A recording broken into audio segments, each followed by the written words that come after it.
la liaison covalente polarisée. Alors ce qu'il faut savoir, c'est que dans le monde des molécules, il y a certains atomes faisant partie de la molécule qui tirent la couverture électronique à eux, et d'autres qui perdent une partie de leur charge électrique.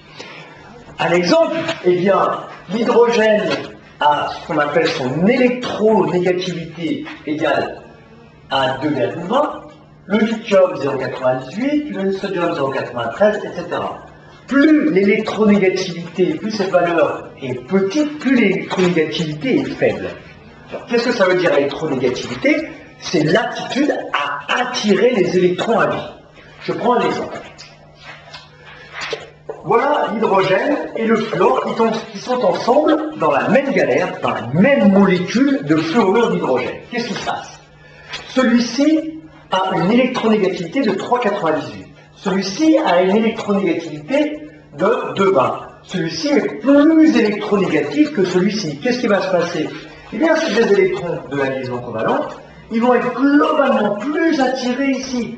Et ici, on aura ce qu'on appelle une charge partielle delta moins négative, puisqu'il y aura des électrons plutôt de ce côté, alors que lui, ayant perdu une partie de ses électrons, aura une charge partielle delta plus. Donc delta, c'est ce qu'on appelle les charges partielles. Et on peut dire donc dans ce cas-là que le fluor est plus électronégatif que l'hydrogène.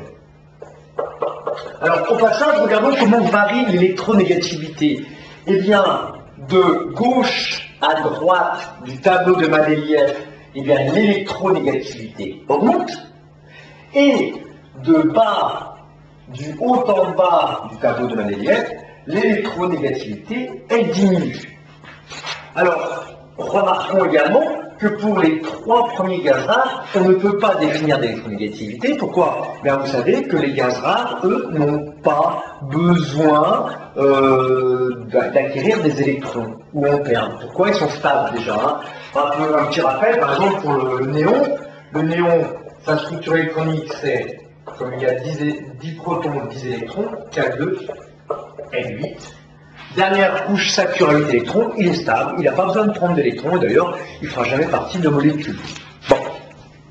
Alors, on prend un dernier exemple, tiens, prenons la molécule d'eau. La molécule d'eau, alors, regardons un petit peu ces électronégativités de la molécule d'eau. L'électronégativité de l'oxygène est de 3,44. Cette électronégativité est supérieure à celle de l'hydrogène, donc l'oxygène va attirer les électrons à lui. Donc dans la molécule d'eau, H2O, eh bien, les charges moins vont venir plutôt en direction de l'oxygène, dans cette zone-là, et les charges plus ici, puisque la couverture électronique va être attirée. Donc ici, on aura une charge partielle delta plus, un appauvrissement de charge moins pour l'autre atome d'hydrogène, et donc 2 delta moins, 2 charges partielles delta moins sur l'oxygène. On dit que la molécule est polarisée. Molécule polarisée. Pourquoi molécule polarisée? Parce qu'elle a des pôles